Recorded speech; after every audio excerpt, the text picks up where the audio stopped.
আসসালামু আলাইকুম রহমতুল্লাহ। আমি আছি এখন সূর্যমুখী ফুলের বাগানে।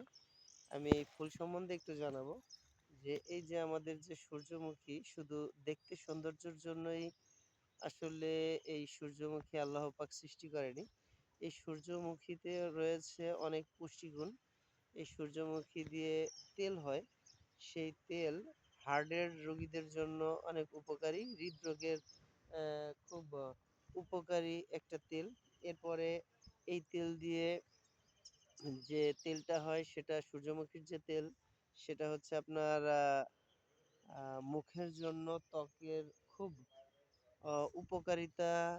ত্বক নরম রাখে এবং উজ্জ্বল রাখে এবং এটা মৌমাছি এবং বিভিন্ন প্রকার খাবারের একটা আ ফসল। আল্লাহ পাকের কি সৌন্দর্য দেখেন। এই যে বিশেষ করে কত সুন্দরই না আসলে লাগে।